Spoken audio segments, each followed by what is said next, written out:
Okay, go. Welcome to Win Wednesdays. A few reminders as we get started with today's session. This session is being recorded and it will be available at our website, www.acceleratingwin.org, typically within about a week of a session going live. And you can submit any questions that you have for our panelists using the Q&A function in Zoom.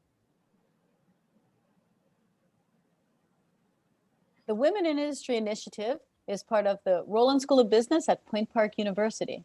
It's really about educating and empowering and accelerating the success of women-identified students and professionals. We strive to engage leaders, affect conversations, and encourage allyship through elevating experiences. We have several different initiatives.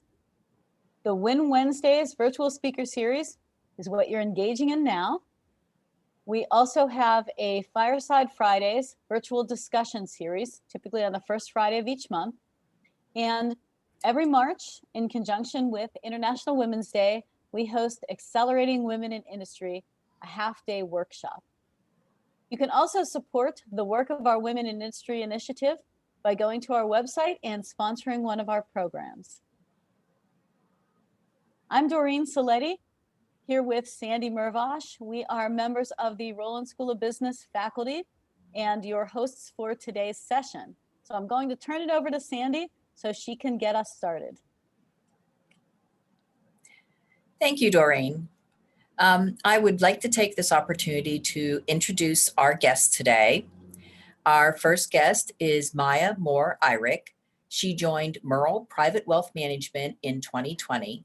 She focuses on providing wealth planning strategies to successful executives and individuals and families navigating sudden wealth. For Myah, being a great advisor means going above and beyond the numbers. It means being a resourceful collaborator and trusted advisor who digs deep into how their clients approach savings, spending, and sustaining wealth. Myah serves on the boards of the Carnegie Science Center, Pittsburgh Symphony Orchestra, and the Energy Innovation Center Institute. Her experience as Miss Oregon as part of the Miss Universe organization in 2003 inspired her ongoing commitment to promoting educational opportunities for women.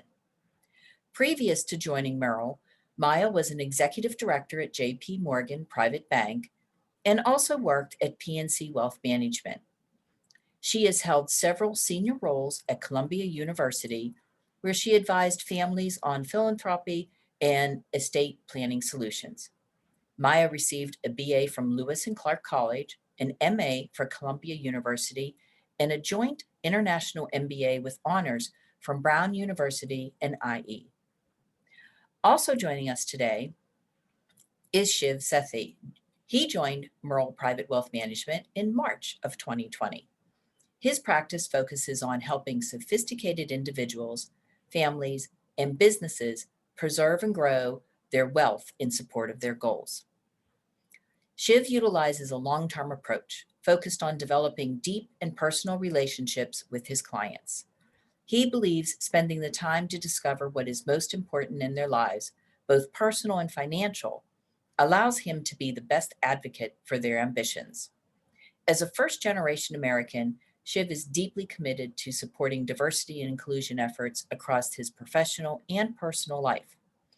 Shiv sits on the Professional Advisors Council at Lincoln Center for the Performing Arts and the board of the Pittsburgh Big Brothers and Big Sisters. He also sits on the Jack Hines Committee of the Pittsburgh Symphony Orchestra. Shiv is an avid animal lover and is active in animal welfare charities and shelters. Prior to rejoining Merle, Shiv was vice president at J.P. Morgan Bank. He additionally served in the North American Investment Banking Division of Macquarie Capital. Shiv holds a BBA in Finance cum laude from Temple University and an MBA from Columbia Business School. Thank you both for joining us today. Thank you for having us. Thank you. I'm very excited that you were able to join us. And since we're going to have a discussion about allyship, let's make you the center of attention for our session today. Sandy just went through your formal bios for your work with the IRIC group and Merrill. Can you tell us a little bit about yourselves that maybe we wouldn't know just from reading or hearing about your bios? Sure. First, I just wanted to thank you for having this very intentional, important conversation and for including us. We think that this is a subject that's very close and dear to our hearts, but also to the work that we do each and every day, not only with our clients, but in the community. And I'll just start out by sharing a little bit about myself. I was born and raised on the island of Oahu, which is quite far from snowy Pittsburgh. And I've come from very humble beginnings. We didn't grow up with a lot. But I did grow up in a family that really empowered us and focused a lot on values, education, and realizing that this world is about more than you. My family is multicultural, multiracial, mixed from a lot of different, not only races, but religions and we had a lot of political diversity represented as well, which I think is important and has helped me form a lot of decisions throughout my life and along my journey.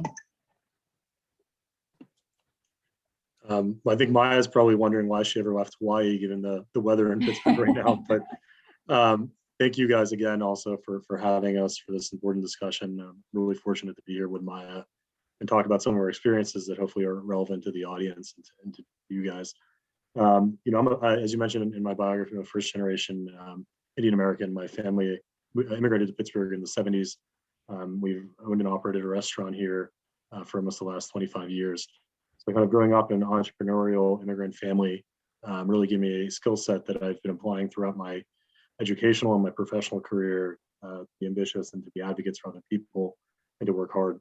And I think becoming an ally, which is kind of the point of this conversation, was something that was really instilled in me from a very, very early age. Again, having grown up in an immigrant family and depending on so many people in the community to stand up for us and help us when there weren't many people around.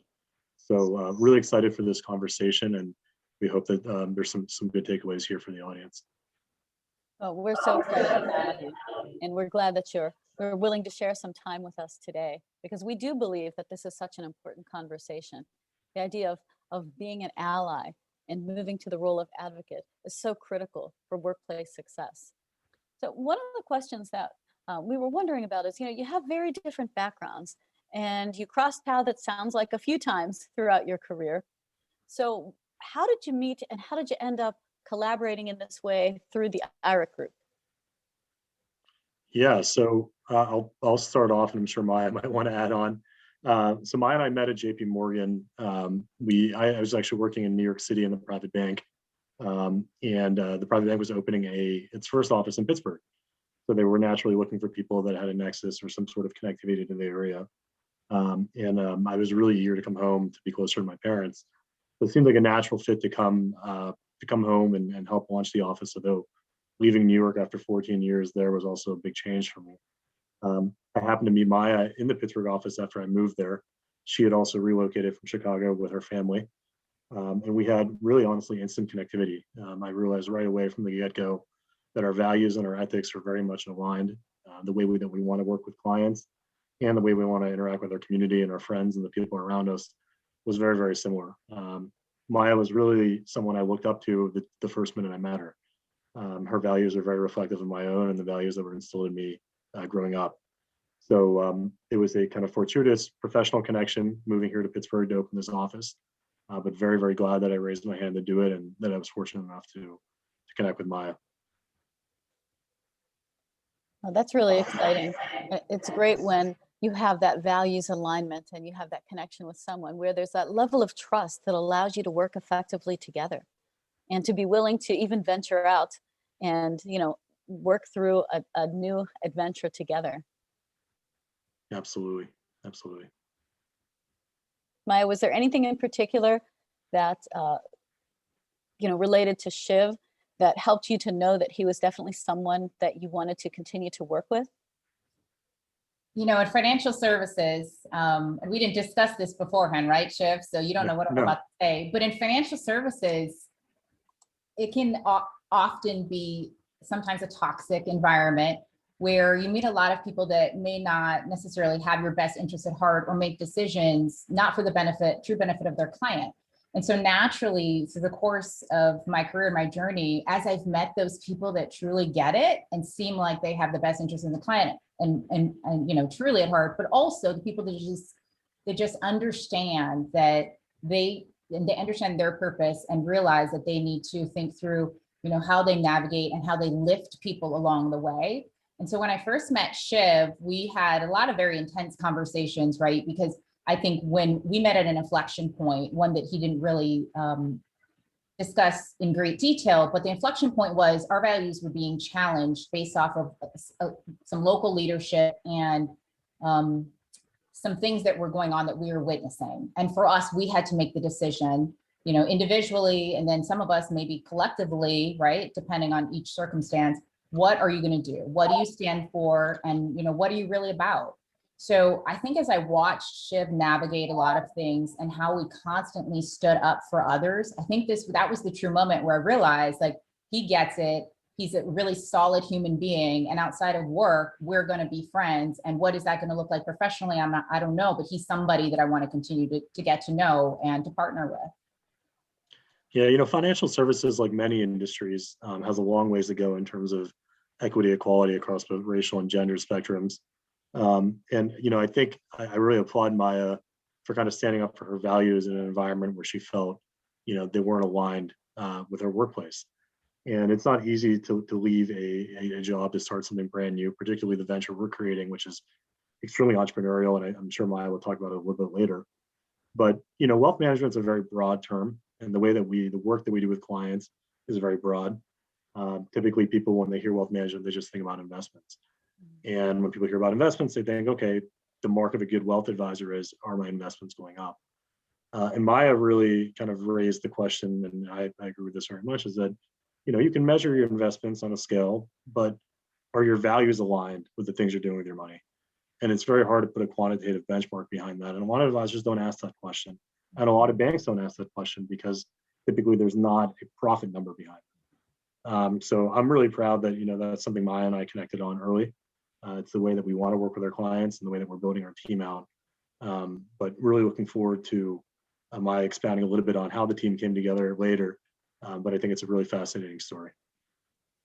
Yeah, and that is definitely something we'd love to know more about, is how did the team come together?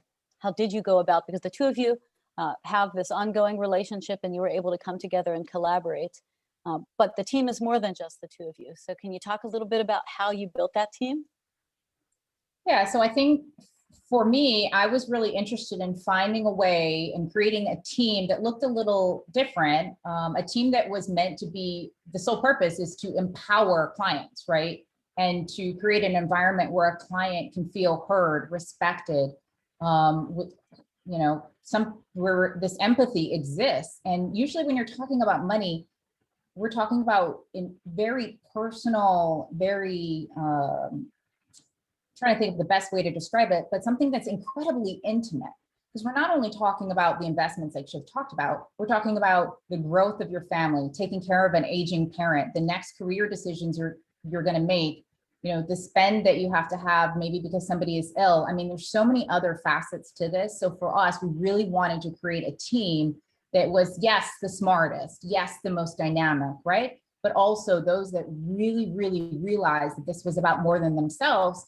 And as it relates to being an ally, we also wanted to create a team where we could find people that also wanted to make sure that they weren't only lifting up our clients, but they were lifting up our community, so that they themselves knew how to be an ally and were open to helping other people understand their purpose in being an ally as well. And so that's not necessarily easy, but I think along the way, Shiv and I have continued to meet a number of incredibly exceptional people. I know Shiv and that Brianna and Justin are listening right now, probably to this call, some other teammates, but we've been very fortunate. And so there are a lot of people that are raising their hands and are saying, look, we want wealth management financial services to look different than it has. Let's get up to speed on really being able to help our clients and help communities align their values, and their wealth. And so for us, it's trying to build that team in an essence, really to make sure we're empowering our clients. And that idea of shared value seems like something that continues to come across And that was something that you understood as critical component to building the team.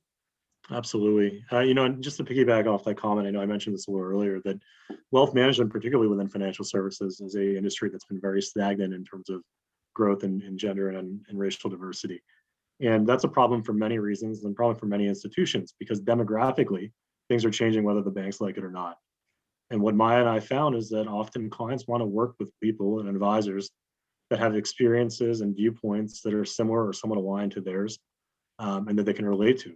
And as a younger, very diverse team, we're finding more and more that there is a huge demand out there for people to work with advisors that share their values, or at least are willing to discuss their values and understand it in a way beyond just talking about products or numbers. And we live that every day with our clients when we talk about values and things that can't easily be quantitatively measured.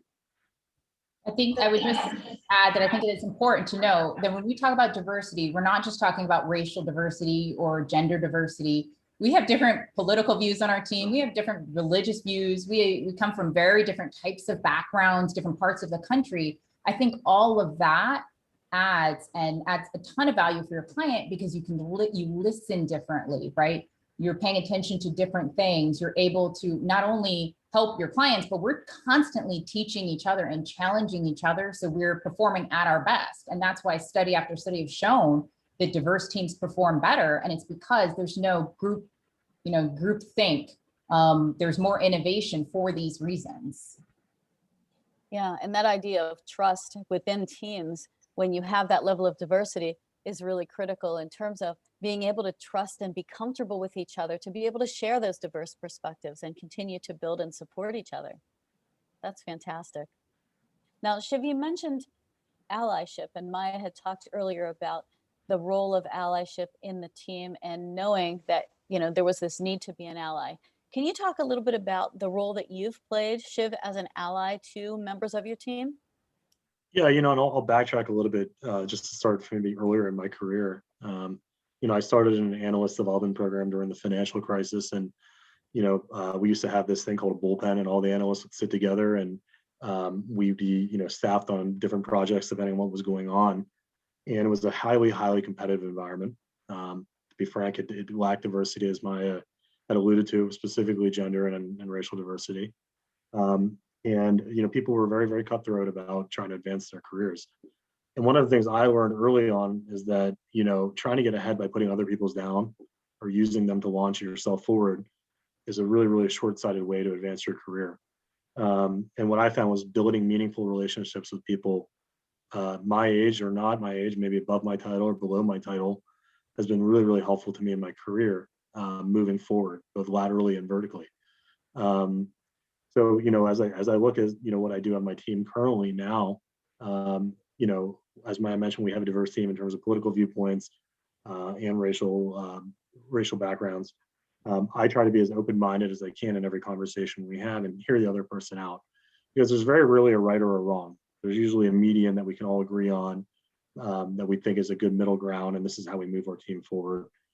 So being an ally to me on my current team means listening, being empathetic, understanding that not one viewpoint is always right over the other, understanding what people's strengths are and what their weaknesses are, and investing yourself in building them up where they need help and where they're willing to have help. And Myah does that for me constantly. A lot of coaching that's very oriented towards playing up my strengths and helping me understand where I can be more developed. And I try to pay that forward to the other team members on our group. Thank you. That's great to hear. And it's good to understand that there is that need to lift people up as we're working together, rather than trying to find a way to lift ourselves up by maybe climbing on top of them. Yeah, absolutely. And I think before we made this transition to Merrill, one of the other things that I recognized in Shiv and noticed in Shiv's behavior is that Shiv doesn't just speak up when something is to his benefit, like he mentioned, right? He's constantly ensuring that he's speaking up for someone that may not be heard, or when something doesn't feel like it's right or it's not just. And in particular, I have noticed that Shiv can always speaks up for women. which I think should be noted for this discussion, right? I think this is one of the reasons why you chose him to be in this conversation. And I think it has helped that his mother is incredibly vocal and is very involved in providing him with direction and all sorts of things. I watched the dynamics, right, Shiv? And also his sister. And I think that is something that can be greatly admired. The other thing that's kind of out of the norm in this, right? Or maybe it isn't, but for Pittsburgh, I've noticed it, is Shiv's incredibly vocal when it comes to making sure that he's an ally to the Black community, right? And I think that should also, we should talk about that as well, because when you're an ally, it can show up in many forms, but often when people serve as an ally, a lot of times they serve in the communities in which they're most comfortable. But he's picking all of these communities in which he may not be a part of, but he can relate to, and he finds, that if these people can't have a voice for themselves, why can't I help them get there? And that's important in leadership.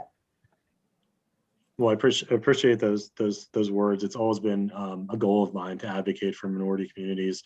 Having been raised by two very, very strong immigrant women, I realized the importance of speaking out generally for people that maybe don't have a voice or are too scared to speak out on their own.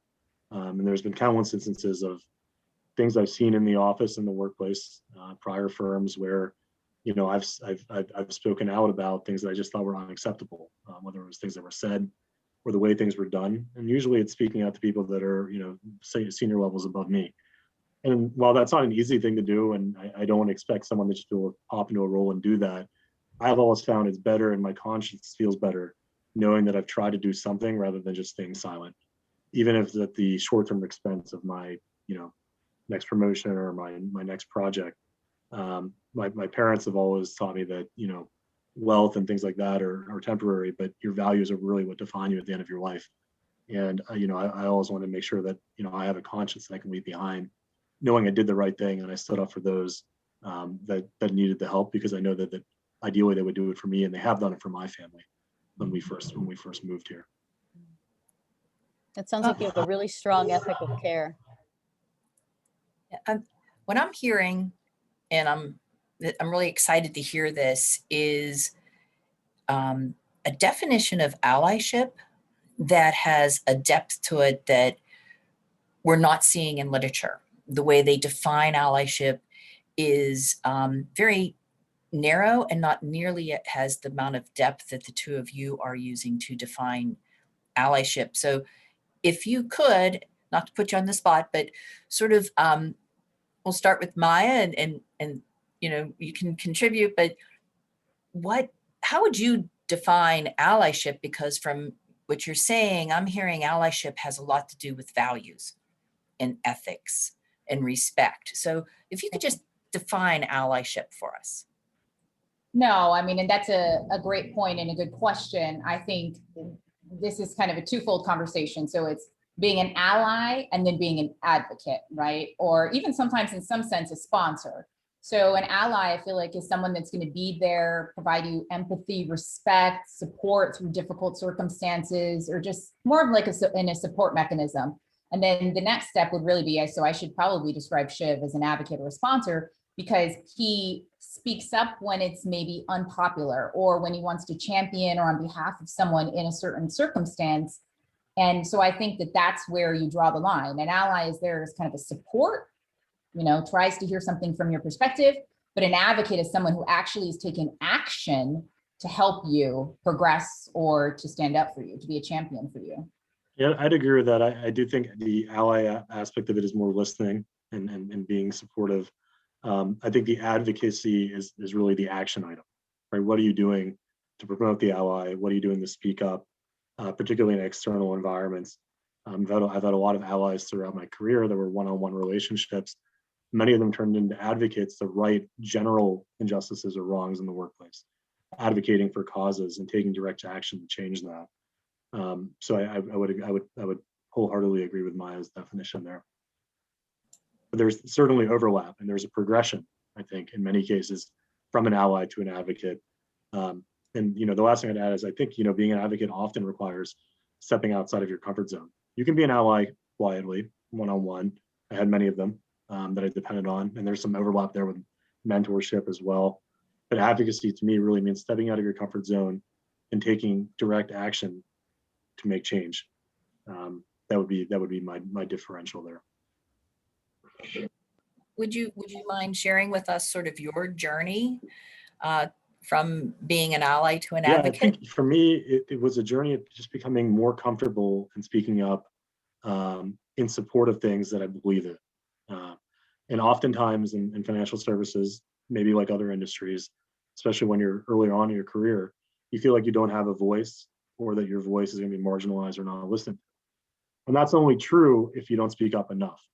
And what I've learned is that if you're persistent enough, and if you have a value system that you really believe in, the more you raise issues, the harder it is for people to ignore them. And the second part is, I think, in terms of the journey from becoming an ally, which I've tried to do for many of my peers, many of whom are women, that face issues in the workplace that I can never relate to, or frankly, ever empathize with, because I can never walk a day in their shoes. But listening to them and understanding their struggle, and then brainstorming my own ways of how I can advocate for change in the organization. And I think that's kind of the thing that happened maybe later in the middle part of my career to the more senior part of my career, realizing how I can step outside of the organization or within the organization and raise issues that I think need to be changed and give action plans on how to change them. Myah and I dealt a lot with that in our last workplace, where we really did raise things that we thought, hey, these are wrong. This is what needs to be done to fix it. And I think one of the things you wanted to discuss was a, instance of speaking out or raising a active, exclusion. And I don't mean to piggyback too far to that now, but one of the things that I always remember is that at an earlier workplace, I just joined the role in wealth management. Obviously, our role is to find new clients and prospect and build our business out. And one of the senior people in the role told me, why don't you just focus on Indian people? That you're Indian. And to me, that was a really huge slap in the face, because what it suggested to me was that the only relationships that I have and the only people that would trust me would be people that look like me. And that's clearly false on its face. And it was false in my friendship and in my networks, which is highly diverse. And it was something that really, and it's something that was said to me later as a more senior banker. And it was something that really just made me realize that, you can climb up the ladder, you can be successful, you can have the degrees, but there's still going to be instances of these exclusionary remarks and discrimination of sorts that never goes away. And sometimes it might become more subtle, sometimes it might be more open like that. But I realized that being an advocate is a lifelong, career-long journey, and you can't just take your foot off the gas once you think you get to a certain level. I'm sure Myah would empathize with those remarks. As a female, I'm sure she'd tell you a lot of the remarks aren't subtle at all, and they don't even try to be subtle. And speaking up and raising your voice in those instances just becomes equally important the further along you move in your career. So in order to take that step from being an ally to an advocate, then we really need to do some very honest self-reflection of who we are as an individual. Is that what I'm hearing also? That yeah, I think it's taking inventory. It needs to come from taking inventory of your personal values, understanding what matters to you, what those causes are, and advocating for them. But being an ally, I would really encourage everyone, no matter where you are in your career, it's never too early or too late to start. I guarantee you there are people in your workplace right now that are struggling, that feel like their voices are not being heard, and they are in an environment that they're probably uncomfortable in and feel like they have no one to talk to. I guarantee you it's happening in every single workplace you can imagine, whether it's in the public or the private sector or academia. It happens. And making yourself a known ally and letting people know that they can speak to you and that you can hear them out and you will try your best to empathize with them, even if you can't fully relate, is a skill set that will benefit you for life. And I guarantee you it'll make you a better professional or better at your job over time. Thank you. I really like the comment I constantly am, that's coming into this conversation of values, of having values. I'm seeing how it's had an impact on both of you, personally, professionally, being an ally and being successful. And I don't think when we talk about allyship that we focus on values enough. And what I'm hearing is it's a huge part of being an ally, focusing on those values. I really, I'm really glad that was brought to the conversation Andy, today. I would just say the Yes. only other thing, as it relates to what Shiv mentioned that I would add to it is, yes, there's a lot of self-reflection, but I think with that also is you have to understand how you're privileged. And a lot of people aren't comfortable with examining their privilege, but it's when you step back and say, wow, I'm so fortunate to be here, or I'm so fortunate this or that, or whatever it may be, that you then realize all the people that are being cut out and at what expense. So I think it's really important for all of us to understand our privileges to truly be able to be an ally. No, I completely agree with that. There seems to be an element of fear that if I acknowledge the privileges that I had just because of where I was born and the way I look, that somehow saying I didn't, right. It's, I'm losing power. And there's like this threat to me, and we're afraid of the unknown instead of just sort of simply stating the fact that because of the way I look and, the economic condition I was born into, I had privileges that others didn't. There's this fear of losing power and admitting somehow I'm wrong, or I wasn't, I didn't do it on my own. So it's an excellent point. So thank you for sharing that. So I guess since Maya's talking, we'll ask Myah. So do you actively encourage people to become an ally? Do you take steps? And I think Shiv made a comment about this a little earlier of trying to encourage people you work with to become allies. What are some of those steps that you take? Well, I think it's hard for people to become an ally when they haven't understood their privilege. I go back to that because I think some people want to be the savior, be helpful and things of that nature, which is great. And they all want to help their peers, but they haven't figured out how to help themselves yet. So I think the first step is to examine, where you're part of the problem potentially before stepping up and trying to help others. I think that's the first thing. And then it can go back to what Shiv said before is, you have to have empathy and be willing to be open and see things from someone else's perspective to be able to get to the point of where you're ready to be an ally. And if you haven't taken those steps, then you're not going to be able to truly be an ally, and you will not be able to get to the step of being an advocate and being a champion for someone else. Yeah, I would absolutely echo those comments. There was a great article in the Harvard Business Review actually the other day on, stop telling women that they have imposter syndrome.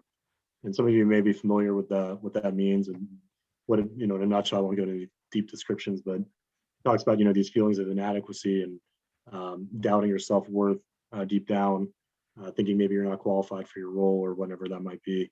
I think real allies are really good at building people up and making them realize that they have so many skill sets that they're not even aware of. And sometimes, and Myah was really good about this. She's good at putting people in roles where they can succeed. Not every role is the right role for every person. And a good ally and a good advocate oftentimes can help you examine what your skill sets are, what you're good at, and then put you in a position to succeed, because everybody's good at something. And it's a matter of finding out what that is. And I've been really fortunate to have bosses and mentors throughout my career that have helped me move into roles that they know I could succeed in. Granted, obviously, you have to be challenged to grow, but you always want to be in a position to use your skills where they can be best utilized, in addition to learning new ones. And helping people, people helping you understand that you have that skill set and building you up, especially early in your career, is really, really valuable. I found it very valuable for myself. And I think, when I joined the group with Myah, one of the first things she did was send out a skills inventory. And I don't think I've done a skills inventory maybe in 10 years, maybe my first job. And I realized, wow, there's a lot of stuff that I don't really like doing, and I don't think I ever just took the time to inventory them. And, when I joined, Myah said, listen, I don't want you doing things you don't like doing. There's things you like doing, and we can find a way for you to succeed doing those in our group. And that's what a leader does. And that's what an ally does. And that's what an advocate does. So I'm really, really privileged and thankful to be in a workplace and have a leader like Myah that prioritizes that kind of thinking. And so definitely focusing on strengths and skills, recognizing that we all bring something different into the table, to the conversation, it can be a way then to be an ally and even further an advocate for those who are members of your team. Sure. Now, one of the things you mentioned, Shiv, was subtle acts of exclusion, microaggressions, kind of tying that into what you read in the recent Harvard article about, particularly on the, from a perspective of a woman, maybe feelings of inadequacy, and I'm interested in how, as an ally or advocate, you might be able to assist someone dealing with subtle acts of aggression, exclusion, that may not be fully aggressive. And sometimes these acts are even a bit unconscious. People don't realize that it is a way of demeaning somebody. Like Myah, maybe someone has said to you in the past, well, you're really successful in financial services for a woman. They haven't been that nice when they usually, but yeah. It goes something like that. Yeah, and the idea is right that they're paying you a compliment, but yet they're taking it away. Right. Mm-hmm. Because they're qualifying it by saying, well, you're a woman and you're in financial services. Right. How is this possible? So, yeah, there's a lot of these qualified compliments they come across in finance, and I'm sure other industries very often. I think it's a tough question to answer, right? When I hear microaggressions, if they're directed towards me, I always try to correct them or make a statement back, letting the person know what they said to me I found offensive. I think it's important to give feedback and give direct feedback. Sometimes people don't know they're making an offhand comment. Sometimes they do. Obviously, the latter is worse, but I think they're both deserving of feedback and direct feedback. And I would encourage people to do that in the workplace or in their just personal lives, right? I've had many comments made to me as a Indian American in the community, especially post 9/11. As a brown man, that I found highly inappropriate, and I would always speak up. And sometimes people won't listen or they'll reject it, but it's always important for me to give feedback. And it doesn't mean you need to be confrontational, just to be very direct, saying, that statement I found offensive, here's why. I hope you can learn something from it. When it's comments made to somebody else, I think it gets a little more complicated. For me, it's, is that person willing to have a conversation with me about how they feel? I always like to explore with them, let them know, hey, I heard so-and-so said this. I thought it was kind of, excuse my language, kind of shitty. Would you like to talk about it? Sometimes they do, sometimes they don't. Again, I always like, even, I don't know if Myah would agree with this. I always like to give feedback, even if it's not directed towards me, to people saying things to others. Because, sometimes people don't have the comfort level to speak up on their own. Mm-hmm. And typically in workplaces, they'll always tell you there's a non-retaliatory policy. If you see something, say something. Let me tell you, having worked in financial services, that's not true. It's very, very rarely true. But for me, that's a risk that's well taken. I'd rather speak up and say something's wrong, particularly in corporate workplaces where they're not getting enough feedback, and take that career risk. Rather than stay in a place that I know is challenging my values. So I'd love to hear Myah's feedback on how to approach this, because I think a lot of comments I'm sure she's experienced have not been as subtle as the ones that I've seen. But Myah, I'd love to hear your thoughts on the best way to approach dealing with those kind of comments, whether they're directed towards you or somebody else. Yeah, I mean, this is something that I would talk about all the time. And that's why at the beginning, when I talk about where I came from, even though I didn't grow up, with a ton of wealth and it was rather humble beginnings, this is the privilege of growing up in a diverse family, where lots of different racial, religious, political views are represented, because there was always something that came up like this. And I would see these things play out time and time again. And it was my mother and my father. My mother handled it very differently than my father did, but they always told me to make sure that I used my voice. They didn't ever tell me I didn't have a voice. They always said, use your voice. And so from a very young age, I got very good at either, over time, either nipping it in the bud or saying something that made somebody feel, not that I was being aggressive toward them, but made them feel kind of a little humility in the moment, right? And I get comments all of the time, in the community and at work, just because my family looks different, even now, even my children, and at the job, and our norms are different. I'm a working spouse to a very senior executive, and a lot of times people aren't used to seeing that. And so for me, if we don't call people on it in the moment is gone. And if we allow ourselves to sit back and watch other people be treated in a disrespectful manner, in an unjust manner, then I'm just as bad if I've witnessed it and didn't say anything. Now, if it's in a situation where it's obviously clearly not safe, or you can handle it in a different way, then I would say I would highly encourage that. But I think that, yes, we do need to call people on this. But this is the importance of being able to find an ally in the workplace for yourself. And so we didn't really talk about this as much, but I do think there's great importance in making sure that any new environment you're in, or even if it's in your workplace or at school, wherever it is, that you have your set of people, whether it's allies, mentors, sponsors, that you can call on should something come up, or should be, that can give you air coverage if you need it.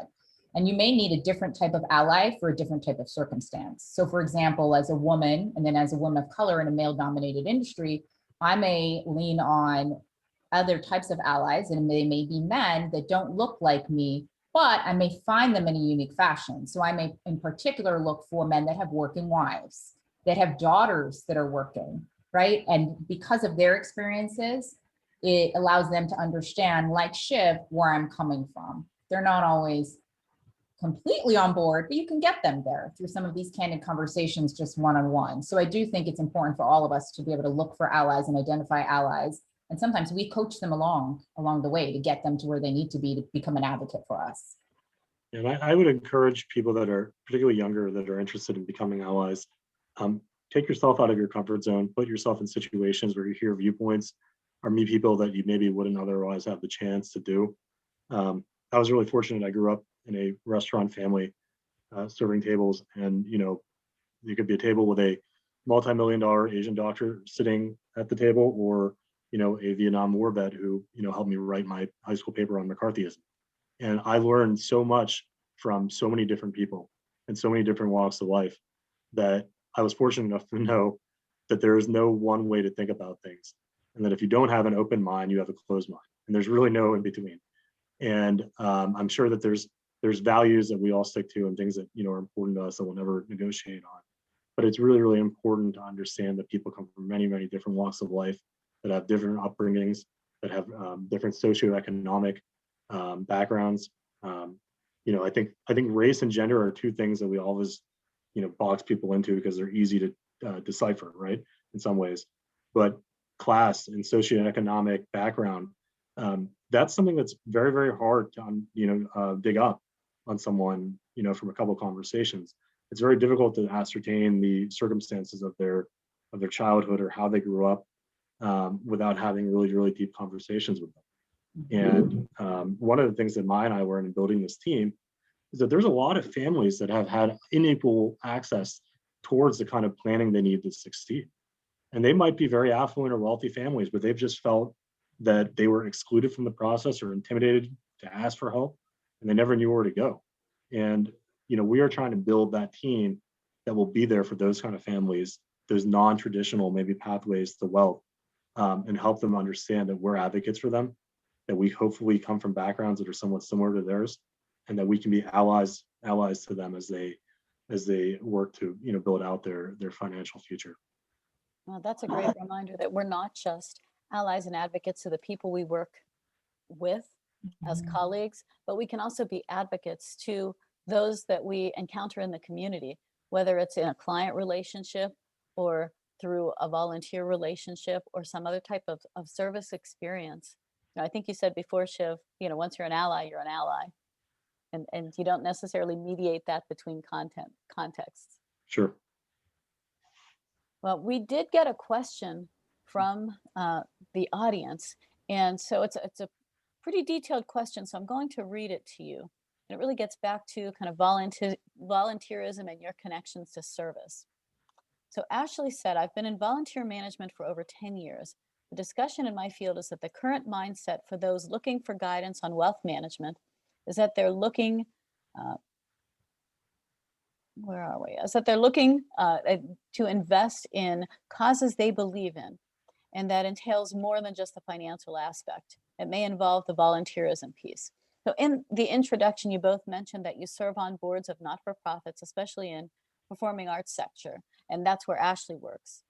So how do you, in your personal viewpoint, find that your clients are looking at the level of involvement in an organization they're supporting? And how important is volunteer work in moving the needle on topics like diversity, equity, and inclusion, especially in the arts where it's been challenging? Well, that's a loaded question. Maybe I'll start, but I'll kick it off to Myah. I think it's important for us to be active in nonprofits in our community because, frankly, one, it's the right thing to do, and then two, if we're building a team that's built on values, ethical values, and doing the right thing, volunteerism really goes hand in hand with that. I've done a lot of work. I kind of straddle between Pittsburgh and New York, and I've done a lot of work for Lincoln Center in New York City, which is undergoing a radical transformation to take a larger pivot and deeper dive on diversity, equity, inclusion, both within its performances, but also the way they engage audiences and what audiences they're engaging. A lot of that gets back to community programming, maybe in areas of New York that typically don't get outreach from something like Lincoln Center. So for me, that's something that lives into my core values, right? Diversity, equity, and inclusion. Being able to do that in the arts, supporting an arts organization that's trying to make that pivot and guiding them is really, really important. The second part, and I don't know if this leads as much into that question, but a lot of clients do want to invest with their values, right? So there's this whole trend now, I'll throw the acronym out there, ESG investing, environmental, social governance investing, which really looks at the way a company acts and behaves, whether it's environmental standards, the way they treat their workforce, diversity and inclusion across the organization, gender equity, equality in the organization, in the C-suite and management, and then governance, right? Are they doing the right thing in terms of disclosures and being open about their financials? All of these things, and there's a variety of metrics out there that track them. Not as many as we'd like because a lot of this information is not publicly available. But as a team, we have many clients that are very, very interested in the diversity angle or the social angle of how companies are operating. And we have portfolios that we build that literally track these diversity, these social inclusion scores. And we build portfolios around that. So clients can feel comfortable knowing, hey, I'm investing in companies that ideally are going to generate what we call alpha or outperformance of the market, but also social alpha, things that are doing the right thing. Maybe a little harder to measure than a typical benchmark. So I apologize if I went off on a tangent there, but I think I wanted to add in that there are ways to invest that align with your values, in addition to serving your community and volunteer efforts. But I'll turn it over to Myah to see if she has anything to add.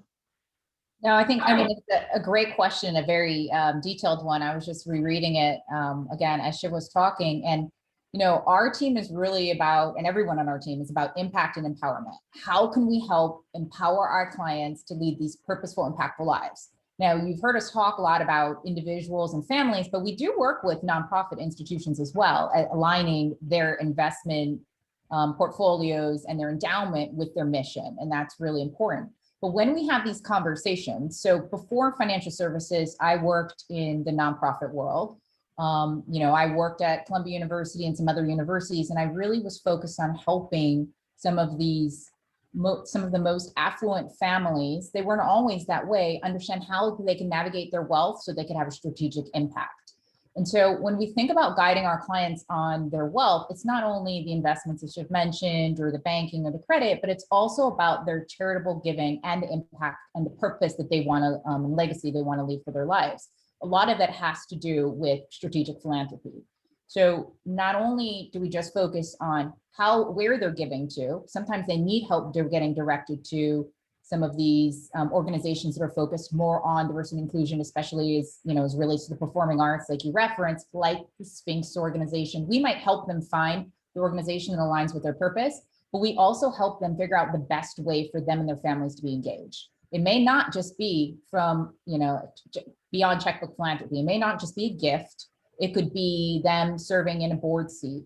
It could be them getting more ingrained and being heavily involved. And there are organizations that purely just focus on making sure and helping philanthropists give beyond their checkbook. And that's, for example, Social Venture Partners. I don't know, Ashley, if you're familiar with that, but they have chapters all over the world, and they're specifically trying to find the philanthropists that want to get their hands dirty. It's not really getting their hands dirty, but that want to be involved more in the organization from a volunteer perspective.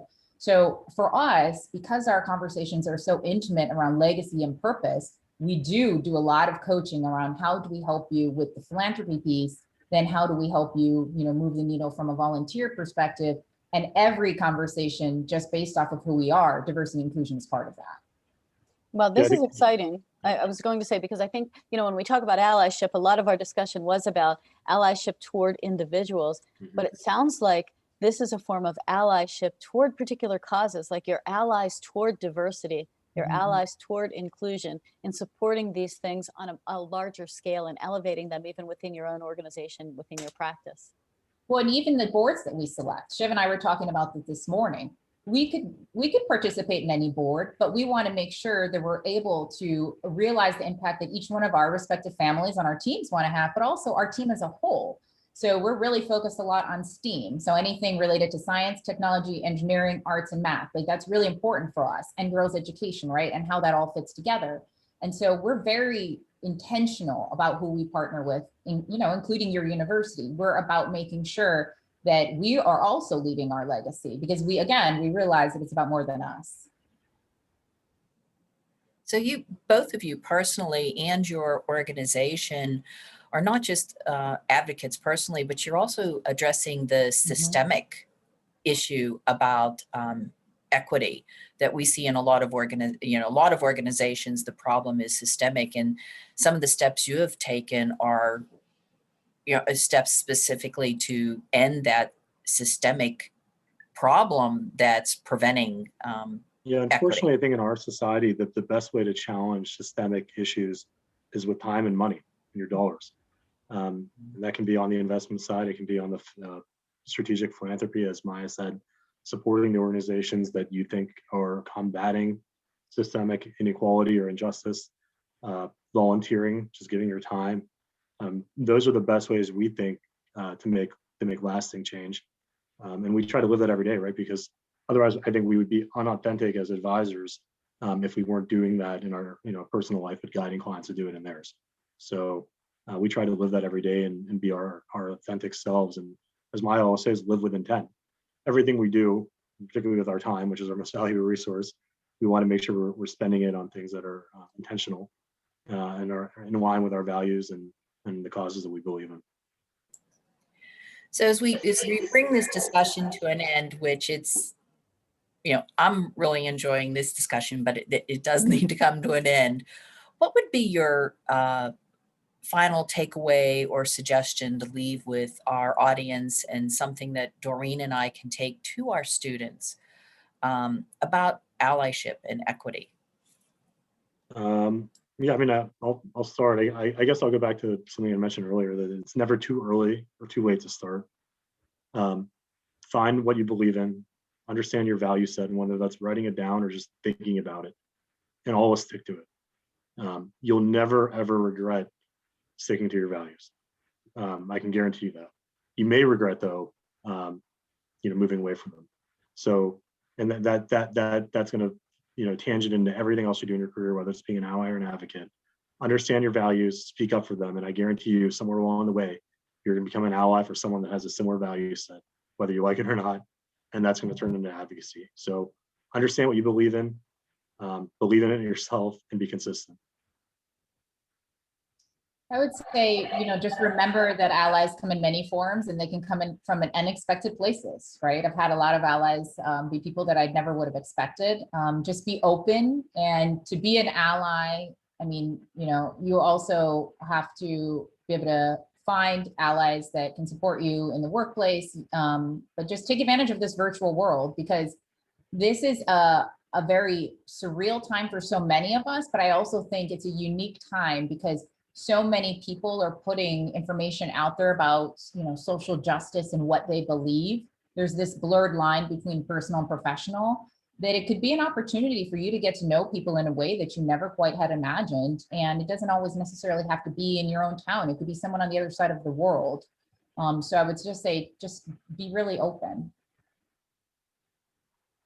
And with that, we will move toward wrapping up our session. And I'll turn it back over to Sandy. So really want to thank both of you for joining us today. Great conversation. Honestly, one of the best conversations I've ever engaged in on allyship because of the depth of the conversation. So I'm sure we're probably going to be asking you to come back in the future to talk about a lot of other topics, but thank you both for joining us today. We'd like to also thank the Roland School of Business for enabling this initiative to continue to grow, the WIN initiative, which supports women, identifying women in our community. And we'd like to remind you of some future events that are coming up. We have our AWIN event on March 5th. It is a half-day workshop that we do in honor of International Women's Day. There are HR continuing education credits. So if you are a certified HR professional, you can actually earn 4 credits through SHRM for attending the entire event. And our topic is going to be holistic resilience. Our next WIN Wednesday virtual speaker series is on March 17th, and it's on overcoming the gender retirement gap and reaching your own first line. And then our next Fireside Friday is going to be on April 2nd, and that conversation is going to be focused on diversity, equity, and inclusion in sports. And that is a collaboration with WISE, Women in Sports and Events. So again, I want to thank everyone for joining us today. It was great information. You can register for all of our events at our website, acceleratingwin.org, and you can find out more about our initiative and the Roland School of Business through our website, acceleratingwin.org. And as we leave you today, there's one thought I want you to keep in mind. Please always remember that you are not alone, and together we can make a difference. So thank you for joining us today.